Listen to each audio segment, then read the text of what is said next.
Olá, seja bem-vindo ao Vitamina B. Eu sou Daiane Rocha e aqui eu quero te ajudar com doses rápidas e práticas a suplementar a sua fé do melhor alimento que existe, a Bíblia. Obrigada por ter clicado nesse link e se te abençoar, compartilhe com alguém. Agora, vamos para o shot de hoje. Levante-se.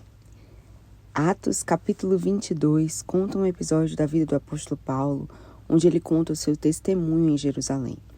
Antes disso acontecer, Paulo foi alertado diversas vezes para não ir a Jerusalém, porque ali ele seria perseguido e preso, mas ele confiou na direção do Senhor, mesmo que ninguém entendesse ou lhe aconselhasse fazê-lo. E ele foi. Ao chegar lá, um tumulto se iniciou, a multidão tentando matá-lo, e ele foi preso exatamente como lhe fora dito. É interessante olhar esse contexto porque parece loucura o que Paulo fez. Ele rejeitou o conselho de irmãos tementes a Deus, mas aqui nós já aprendemos a primeira lição de hoje. Mais vale obedecer a Deus. Se o Senhor te direcionou, vá. Se o Espírito está te conduzindo, obedeça. Ainda que ninguém entenda, ainda que ninguém te apoie, seja sensível à direção de Deus. Paulo, então, autorizado pelo comandante da guarda, começa a falar, e o seu testemunho foi a sua defesa. Mas, curiosamente, o seu testemunho era, podemos dizer, feio. Ele era um mestre, mas era perseguidor. Ele conhecia a lei, mas era um assassino. Ele era tão zeloso para com Deus, mas mandava quem discordava dele para a prisão. Era tão cheio de conhecimento e ainda assim tão cheio de maldade. Mas isso não o impediu de testemunhar. Não tenha vergonha do seu testemunho. O que Deus fez na sua vida jamais vai ser motivo de vergonha. Pelo contrário, a vergonha é a prisão de Satanás, porque ele sabe que se você compartilhar o que Deus fez, outros podem ser livres também. Diante das acusações, calúnias, difamações ou perseguições, não se defenda, conte a sua história. Não tem nada mais poderoso do que o testemunho do que Deus faz na vida de alguém. Ao contar o relato da sua conversão, Paulo diz, de repente, uma forte luz brilhou. Chega o dia, queridos, chega o dia que a luz resplandece. Chega o dia que o céu se move, o céu se abre e o Senhor fala. De repente, aquilo que parecia nunca ser possível acontece. Deixe Deus te surpreender. Deixe Deus te encontrar no caminho.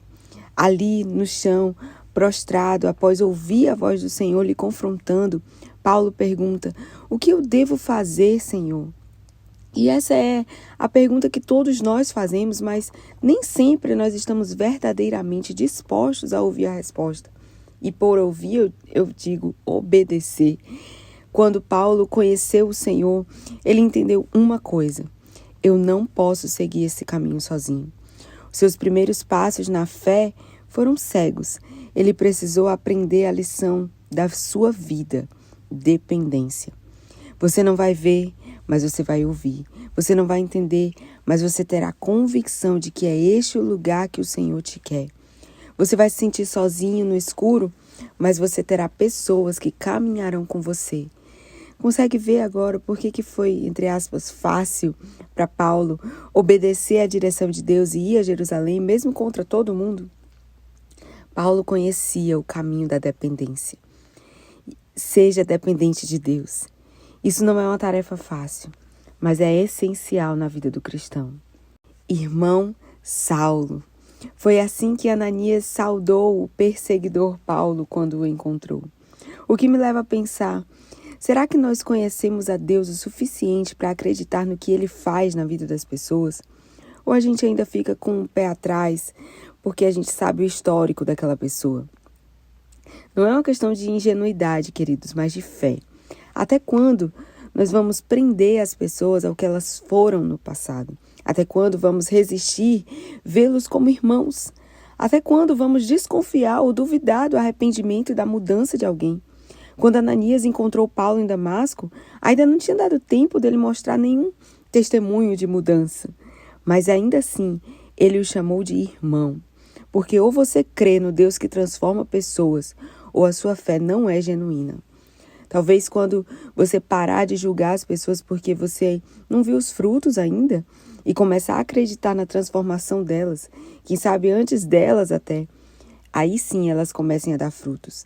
Quem sabe não é exatamente isso que elas precisam, de alguém que acredite, encoraje, de alguém que lhes dê ânimo, propósito, alguém que profetize, libere cura, ensine.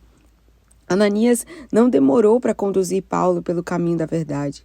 Pelo contrário, ele disse: agora, o que você está esperando? Se levante, seja batizado, tenha seus pecados perdoados ao invocar o nome do Senhor. Depois disso, Paulo voltou a Jerusalém e ele continuou a dar passos na direção do Senhor no amadurecimento da sua fé. E aí ele diz: enquanto eu orava no templo, eu vi o Senhor. E o testemunho de Paulo me ensina que haverão momentos onde o Senhor vai te encontrar no caminho, mas também haverão aqueles onde você vai buscá-lo até o encontrar. Sabe, Deus tem infinitas maneiras de nos encontrar, mas nós temos uma maneira para encontrá-lo: pela oração. O texto não diz que Paulo foi ao templo buscar uma palavra profética, uma direção, uma bênção. Não que seja errado você buscar por isso, mas o texto diz que Paulo estava apenas orando. E ali, ele viveu uma experiência sobrenatural. Pare um pouco e pense: quando foi a última vez que você foi ao templo sem interesse por uma bênção? Quando foi a última vez que você orou simplesmente porque você queria estar com o Senhor? Não deixe o seu coração se perder. O Senhor vale mais do que aquilo que Ele pode te dar. Que o testemunho de Paulo te encoraje hoje. Que você não fique preso na vergonha de quem um dia você foi, mas seja livre na verdade de quem você é hoje em Cristo. Que o seu coração seja sempre sensível e você seja sempre dependente do Senhor. Que a sua fé seja genuína e você nunca esqueça que Ele tem um propósito para a sua vida, assim como Ele teve com Paulo, de que você seja testemunha dele a todos daquilo que você viu e ouviu. A sua história com Deus é a sua defesa. E nas palavras do piedoso seguidor de Cristo, Ananias, eu te pergunto: e agora? O que estás esperando? Levante-se. Que Deus te abençoe em nome de Jesus.